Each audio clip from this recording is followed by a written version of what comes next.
ഈ മാസം 26-ന് നടക്കുന്ന ഒരു ബിഗ് മാച്ച് ഉണ്ട്. ബ്രസീൽ അർജന്റീന മത്സരം തന്നെ. അത് 26-ാം തീയതി Brazil Argentina world cup qualification മത്സരം നടക്കുന്നുണ്ട്. അതേപോലെ 27-ാം തീയതി എമ്പുരാന്റെ റിലീസാണ്. അപ്പൊ തലേദിവസം ജയിക്കുന്നവർക്ക് ഇരട്ടി മധുരമാണെന്ന് പറയാം. കാരണം എമ്പുരാന്റെ ഒരു വലിയൊരു പ്രതീക്ഷകളോടെയാണ് എമ്പുരാൻ നമ്മൾ കാത്തിരിക്കുന്നത്. ഫുട്ബോൾ ആരാധകർക്ക് ചെറിയൊരു വിഷമം ഉണ്ടാവുന്നത് നെയ്മർ മെസ്സി പോരാട്ടം കാണാൻ കാത്തിരുന്നവർക്ക് അത് സാധിക്കില്ല എന്നതാണ്. പ്രധാന കാരണം പരിക്ക് തന്നെയാണ്. നെയ്മർ ഏറെ കാലത്തിന് ശേഷം നെയ്മർ ബ്രസീലിന്റെ സ്ക്വാഡിലേക്ക് ഒന്ന് തിരിച്ചെത്തിയതാണ്. പക്ഷെ പരിക്ക് പിന്നെയും വില്ലനായി.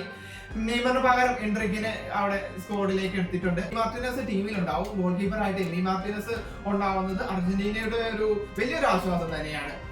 ബ്രസീലിലാണെങ്കിൽ നെയ്മർ ഇല്ല എന്നത് ഒഴിച്ചു നിർത്തിയ ബാക്കി കാര്യങ്ങളെല്ലാം ഏകദേശം ഓക്കെയാണെന്ന് തന്നെ പറയാം. കാരണം സൂപ്പർ ഫോമിലുള്ള വിനീഷ്യസ് ഉണ്ട്, റഫീനി ഉണ്ട്, എൻട്രിക്കിനെ വരുന്നു, അതേപോലെ റോഡ്രിഗോ, മറ്റൊരു സ്ക്വാഡ് തന്നെ ബ്രസീലിനുണ്ട്. എന്തായാലും ഈ ഒരു മത്സരം ആര് ജയിക്കുക എന്നത് തന്നെ അത് കാത്തിരുന്ന് കാണേണ്ട ഒരു മത്സരം തന്നെയാണ്.